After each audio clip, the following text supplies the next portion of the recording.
Sin dudas, el presentado calendario 2021 de la IndyCar Series ha dado bastantes tópicos de qué hablar. Veremos qué sucede. Estoy un poco nervioso. Vamos a repasarlo rápidamente. El 7 de marzo las calles de St. Petersburg inauguran la temporada. Le siguen el 11 de abril en Barber Motorsports Park y el 18 de abril desde las calles de Long Beach. Primer doubleheader del año y es en el Texas Motor Speedway el 1 y 2 de mayo. Visitamos Indianápolis, pero el Road Course el 15 de mayo. La edición 105 de las 500 millas de Indianápolis se celebrará el 30 de mayo. Otro doubleheader el 12 y 13 de junio desde Belle Isle Park, Detroit para la gente. El 20 de junio la cita es en Road America. El 4 de julio visitan Mid Ohio y después rumbo a Canadá en las calles de Toronto el 11 de julio. Agosto lo inaugura el callejero de Nashville con el Music City Grand Prix el día 8. Regresamos a Indianápolis nuevamente al Road Course el 14 de agosto. En Gateway será la última fecha en óvalos desde el Worldwide Technology Raceway el 21 de agosto.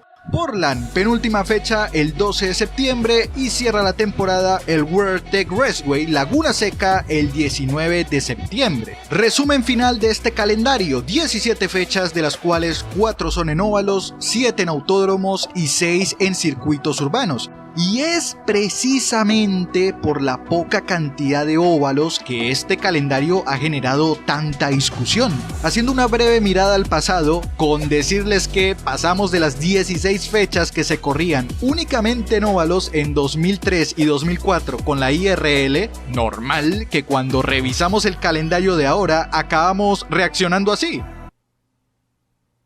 ¿Pero qué ha pasado? En este video, más allá de analizar el calendario 2021 de IndyCar, vamos a darle un enfoque a esa pregunta de ¿por qué tan pocos óvalos? Sin más dilación, empecemos. Arranquemos con los óvalos que se dieron de baja. Por un lado tenemos Iowa Speedway, que ha formado parte del calendario sin falta alguna desde 2007, casi que desde la apertura del propio óvalo en septiembre de 2006. Y por otro lado está Richmond Raceway, que estaba pautado para volver este año, pero a raíz de la pandemia fue cancelado. Ambos óvalos son propiedad de NASCAR, por ende depende de dicha compañía lo que se decida hacer con ellos. En el caso de Iowa, en los últimos años viene presentando problemas económicos que, como se podrán imaginar, con la situación de la pandemia del 2020 no ha hecho más que empeorar. Y a partir de allí se empezó a comentar que NASCAR podría cerrar Iowa mientras buscaba un comprador. En su momento se hablaba de que Roger Penske podría ser ese comprador que, entre comillas, salvara el óvalo, pero al final se decantó por no hacerlo. Ojo, pequeño inciso que me gustaría hacer aquí, y es que si bien el capitán sacó a pasear la cartera comprando IndyCar y el óvalo de Indianápolis, cualquiera se ilusionaría que en pro de la categoría de la que ahora es dueño comprase Iowa en beneficio de esta. Sin embargo, hay que ser más objetivos de cuando se habla de Roger, pero en esa faceta de businessman, hombre de negocios. Penske está donde está no por ser una ONG, y teniendo en cuenta la situación económica del 2020, normal que no lo haga.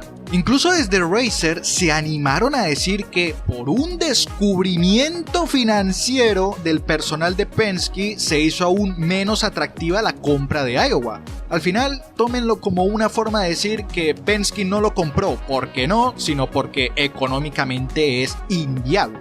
Descuiden que no todos son malas noticias. Después del Harvest GP, Roger comentó que había especulación de que alguien podría comprar Iowa y que ellos podrían seguir alquilando el óvalo. Ahora, si al final nadie compra Iowa, F por el óvalo del maíz.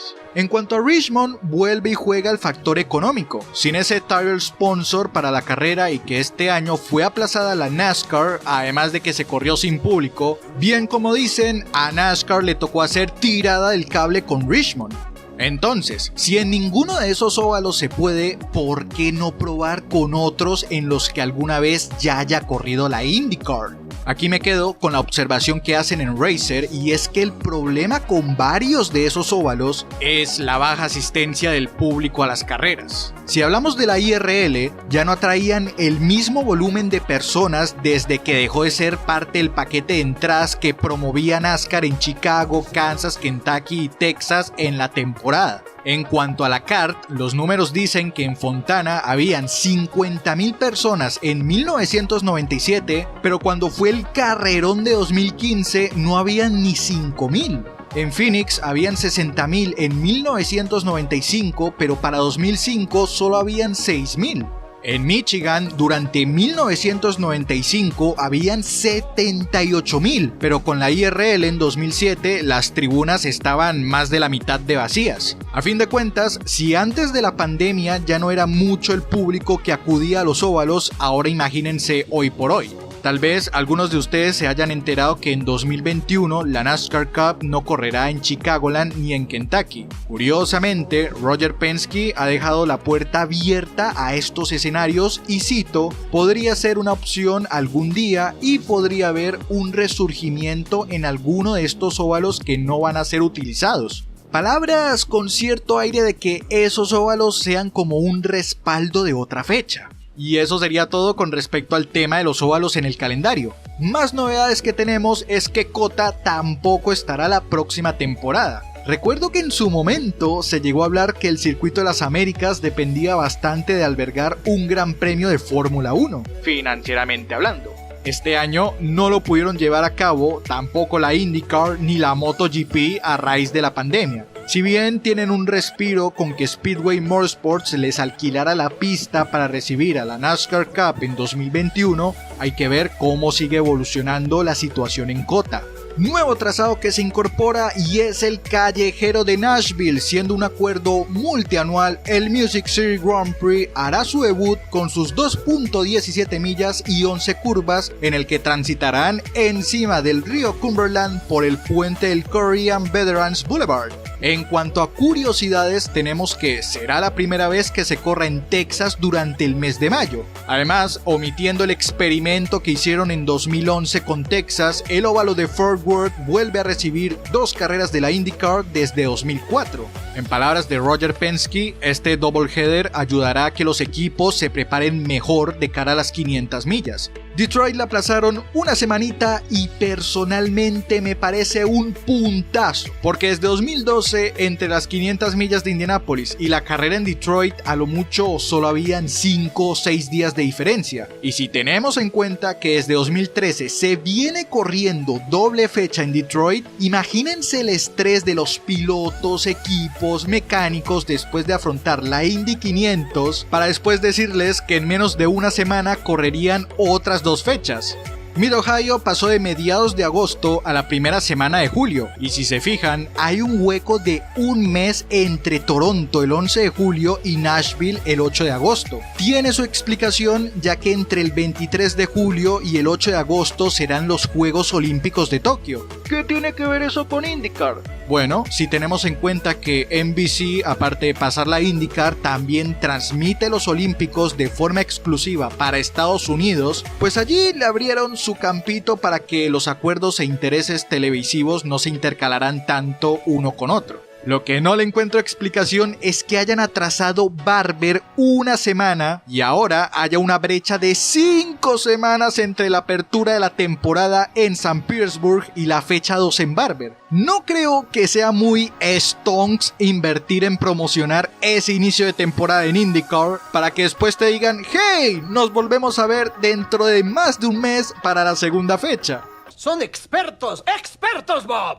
Y en fin, gente, hasta allí todo acerca del calendario 2021 de la IndyCar Series. A opinión personal, lo tomo como una primera aproximación de lo que podríamos tener el próximo año. Recuerden que seguimos en medio de este contexto de pandemia con la incertidumbre que eso conlleva. Y bien como dice la letra pequeña al costado de la imagen, calendario sujeto a cambios. ¿Y ustedes qué otras fechas añadirían, quitarían o les gustaría ver en el calendario? Si tuviese que ser realista, veo muy posible un double header en Gateway gracias al buen trabajo que vienen destacando de su propietario Curtis François. Lo tienes a Jumbo Marito como sponsor, además de un buen promotor como lo es Chris Blade. Y si de paso, con eso la categoría puede decir que añadieron una fecha más en óvalos, que ya son pocas, lo veo casi que cantado. Sin más que agregar, amigos y amigas, espero que este video haya sido del agrado de ustedes y eso sería todo de mi parte en el día de hoy.